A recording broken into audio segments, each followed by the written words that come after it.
अब इजराइल ने क्लियर कह दिया सुबह, क्या इजराइल ने कह दिया है कि मकान खाली कर दो, बाद में मेरे को मत बोलना कि फिर बच्चे मारे गए, बीवी मारी गई, क्योंकि एक ही बात है, वो कहते हैं हमारे बीवी बच्चे मार दिए, मगर बम को नहीं पता होता पत्रकार कि बीवी है कि बच्चे हैं। बम तो सीधा जाता है ठुबुक से फूट जाता है। उन्होंने पूरी रात मिसाइलें छोड़ी है, मगर वो इजराइल का बाल भी बांका नहीं कर पाए। पता है क्यों? ऊपर ही ऊपर से फेंके जा रहे और ऊपर ही ऊपर उसकी बहन की छत ठुपा ठुप ऊपर ही हुआ जा रहा। इजराइल में तो गिरी नहीं, और जहाँ गिरी वहां पर तो उन्होंने हगने मूतने का साधन बनाया हुआ था, उससे क्या फर्क पड़ता है भाई साहब? तो थोड़ा नया टाइप का टॉपिक लाओ। ये पूछो कि पाकिस्तान अब दोबारा भीख कब मांगने जाएगा यूएन में, पूछो। पाकिस्तान की हालत तो बदतर है ही है, लेकिन सवाल अभी ये भी है कि जब भारत से 4-5 हज़ार किलोमीटर दूर कोई आतंकी मारा जा रहा है, उसका मातम है भारत में, और 10 साल के बच्चे 15 साल के बच्चे ये कह रहे हैं कि हमारी कोख से अगर कोई पैदा हो तो नसरुल्लाह जैसा पैदा हो। तो ये मानसिकता पे बड़ा सवाल है। मैं तो मुसलमानों को एक ही बात बोलना चाहूंगा कि अगर आप सऊदी वाले बनना चाहते हो और सच्चे अल्लाह की इबादत करते हो तो ये बोलो कि अब्दुल कलाम जैसा व्यक्ति पैदा होना चाहिए हर माँ की कोख से, जो बम तो बनाए मगर दुश्मनों का सीना फाड़ने के लिए। मगर तुम तो कह रहे नसरुल्लाह पैदा हो। जैसे हमने ये देखा कि इजराइल ने हमला कर दिया हमास पर, और उसके जितने भी आतंकी ठिकाने हैं उन पर हमला कर दिया। नसरुल्लाह की मौत के बाद मातम जो है वो भारत के अंदर मनाया जा रहा है। जम्मू कश्मीर में छाती पीटी जा रही, कहा जा रहा है कि हर घर से हिजबुल्लाह निकलेगा, नसरुल्लाह निकलेगा। दीपक भाई क्या लग रहा है, किस तरीके का वातावरण देश में है? कहाँ से क्या निकलेगा? हर घर से हिजबुल्लाह निकलेगा, ये बात की जा रही है। हर घर से हिजबुल्लाह निकलेगा? पता नहीं यार, मेरे को तो समझ में आ नहीं रहा कि क्या क्या सी बातें हो रही है। मतलब अब इस देश में आतंकवादी निकलने की बातें कर रहे हैं लोग कुछ मजहब के, और वो चाहते हैं कि हमारे घर से क्या निकले, वो नसरुल्लाह जो मारा गया है। पहले बात सुन लो भाई साहब, मेरी बात सुनो। जम्मू कश्मीर में जब तक आर्मी लगी पड़ी है तब तक तो एक भी बुरहान वाली नहीं निकल सकता, ना वो नसरुल्लाह निकल सकता है। दूसरी बात यह है कि जिसको निकालना है और जिसको इतना प्यार है, क्या इतनी मोहब्बत है, तो अपनी मोहब्बत की दुकान जाके इजराइल के सामने चला लो।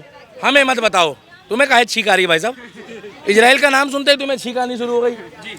अब इजराइल ने क्लियर कह दिया सुबह, क्या इजराइल ने कह दिया है कि मकान खाली कर दो, बाद में मेरे को मत बोलना कि फिर बच्चे मारे गए, बीवी मारी गई, क्योंकि एक ही बात है, वो कहते हैं हमारे बीवी बच्चे मार दिए, मगर बम को नहीं पता होता पत्रकार कि बीवी है कि बच्चे हैं। बम तो सीधा जाता है ठुबुक से फूट जाता है, क्या? और इजराइल, भारत, रशिया, ये 3 देशों से पंगा मत लेना, क्या?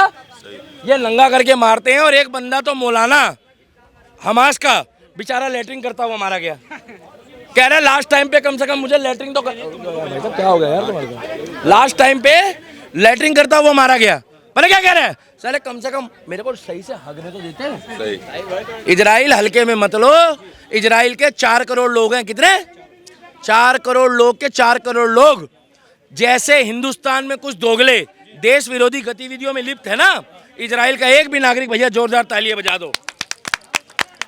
दोगले नहीं है, वो अपने देश के लिए जीते हैं और अपने देश के लिए मरते हैं। वो आटा, चावल, प्याज, टमाटर और ये गेहूं, क्या भिंडी तोरी कुछ खा के जाते हो, मेरे को लग रहा सारे जने घर से कुछ भिंडी तोरी लौकी के लिए देश में नहीं जीते।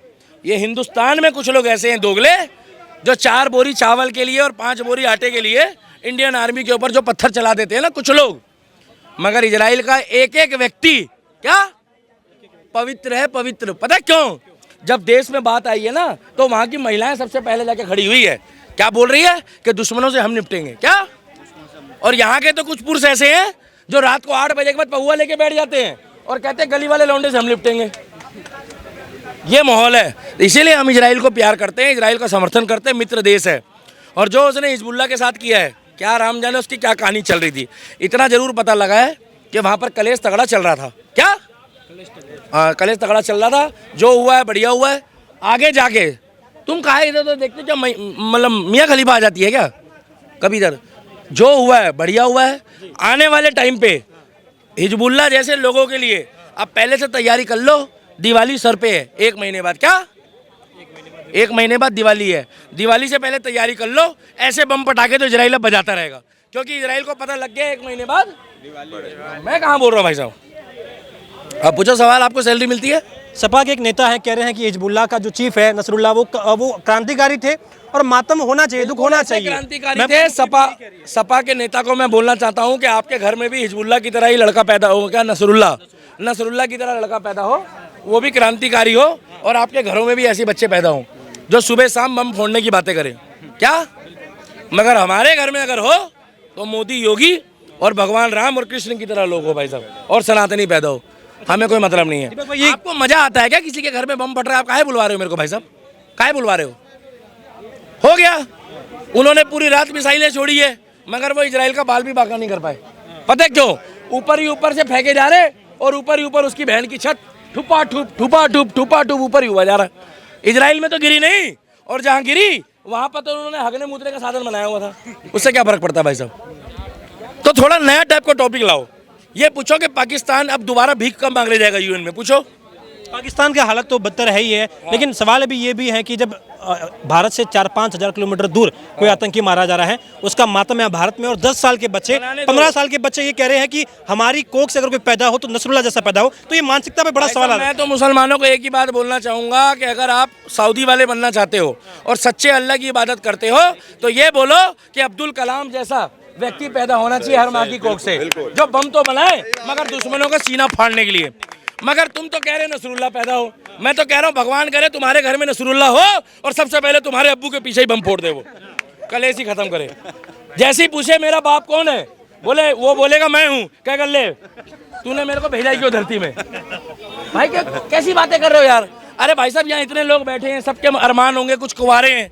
वो अरमान नहीं जो 2 लुगाई लेके बैठा है, अरमान मतलब सपने। तुम अरमान मलिक मत ले आना बीच में कहीं, वही वाला जो 2 लेके घूमता है ऐसे करके, उसकी बात मत कर रहा। ये इतने लोग हैं, इसमें से एक बंदा चाहता है कि इनके घर में हिजबुल्लाह जैसा बंदा हो। भाई साहब बताना। बिल्कुल नहीं भाई, आप चाहते हो? बिल्कुल नहीं भाई, आप चाहते हो? नहीं दादा, बिल्कुल आप चाहते हो? ये क्या चाहते हैं मालूम है? इनके घर का जब बेटा पैदा हो या बेटी पैदा हो, क्या डॉक्टर बने, इंजीनियर बने, प्रोफेसर बने, मिसाइल मैन बने, क्या ना कि हाथ में बम लेके जाए और बोले पापा कहाँ जा रहे हो? बोले मैं हिजबुल्लाह बनने जा रहा हूँ। भाई साहब बाप डूब के मर जाता है किसी का बेटा गलत निकल जाए तो, क्यों? और वो कह रहे हैं हर घर से हिजबुल्लाह निकलेगा, क्या हर घर से नसरुल्लाह निकलेगा? तो तुम निकालो भैया, हमें इतना पता है हम इन चीज़ों से दूर है। हमारे घर के माता पिता के संस्कार ऐसे नहीं है। हम गर्व से कहते हैं हम सनातनी हैं, और हमारे घरों में योद्धा पैदा होते हैं जो धर्म और देश के लिए युद्ध लड़ते हैं, ना कि आतंकवाद का सपोर्ट करते हैं। वर्ल्ड का सबसे बड़ा आतंकवादी भी ना ओसामा बिन लादेन था, मगर कांग्रेस चाहती है, सचिन रुक जाओ, सारी जिंदगी खराब हो जाएगी, बता रहा हूँ। जैसे वो बांग्लादेश वाला हाल हुआ वही हाल होगा हिंदुओं का। मैं एक बात बता दूं, सुन लो, एक्टिव रहो, सावधानी हटी दुर्घटना घटी, सच्चाई बता रहा हूँ मैं। स्पीड ब्रेकर लेके चला करो साथ में, समझ रहे हो ना? वो वाला नहीं जिसमें चादर लगा देते हो। मेरा कहने का मतलब है घर घर में अपने अब की बारी धनतेरस आ रहा है, धनतेरस में चांदी का चम्मच और चांदी का वो बिस्कुट और चांदी की वो कटोरी वो लेने से अच्छा है कि अब की बारी भगवान श्री कृष्ण की बांसुरी के साथ साथ एक सुदर्शन चक्र भी खरीद के रखो अपने बच्चों के लिए। और जिस तरीके से सीता माता को पूछते हो, जिस तरीके से राम को पूछते हो, जिस तरीके से श्याम को पूछते हो अपने परिवार के सेल्फ डिफेंस के लिए, उसी के साथ साथ एक एक धनुष बाण भी रखो। अरे वो बच्चों के काम आएगा ना, रावण को ऐसे करके निशाना लगाने के लिए। आप कौन सा वाला समझ रहे हो? वही रामलीला वाला। भाई साहब एक बार घुस जाए ना पिछवाड़े में, क्या तो 7 पीढ़ियां बताती है कि दिल्ली का दीपक जैसा बंदा आया था, धर्म की बात कर रहा था, आज तक दर्द होता है 7 पीढ़ियों को, क्या? क्योंकि जब राम के लिए, श्याम के लिए और बहन बेटी पे बात आए ना, आज वो कलकत्ता वाली बहन का हाल देखो। आज वो तुम तो दिवाली मनाओगे,